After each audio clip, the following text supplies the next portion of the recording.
Boris Johnson is paying his first visit to Northern Ireland this morning since taking over as Britain's Prime Minister. It's the final leg of a so-called unity tour that's also taken him to Scotland and Wales. But Johnson is quickly learning there's very little unity when it comes to the issue of Brexit. Our Cameron McIntosh is watching the story and joins me now from London. So Cameron, walk us through Johnson's agenda in Northern Ireland today.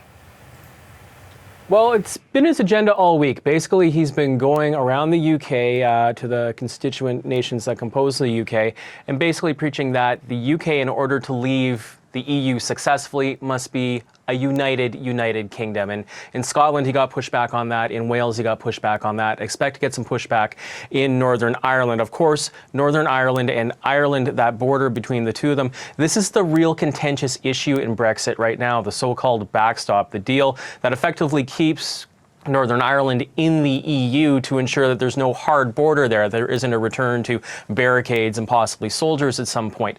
This is a very contentious issue in Northern Ireland. Yesterday, the Irish Prime Minister told Boris Johnson that there will be no Brexit deal with the EU if that backstop is taken away, as Boris Johnson is preaching.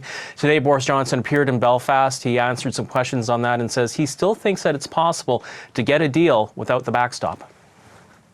I expect Brexit may come up a little bit.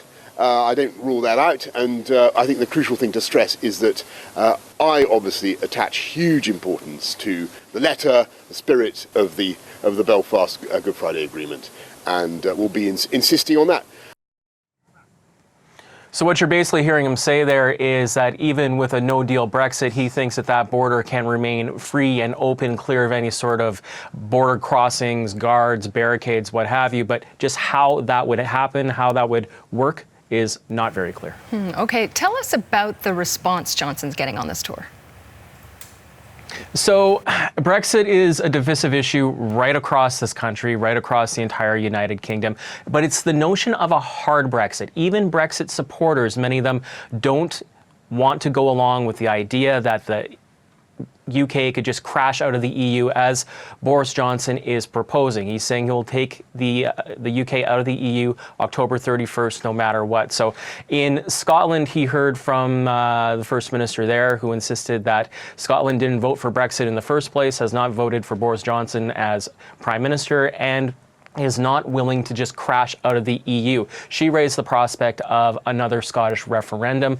Wales, he heard similar things, not the threat of a referendum, but he heard from leadership in Wales and from many business groups there that they don't want to crash out of the EU. And he'll hear that again today in Northern Ireland. And of course, there are the Prime Minister of Ireland's comments as well, saying that no deal without the backstop. So he's up against some very hard domestic opposition here, and this is all translating into the economy here. You take a look, the British pound now has been trading at a low for the last couple of days. It's expected it could even go lower as traders and investors are taking a look at what's becoming the real kind of hardline position between the UK under Boris Johnson and the EU, which says it's not going to renegotiate the withdrawal deal. CBC's Cameron McIntosh in London. Thanks, Cameron.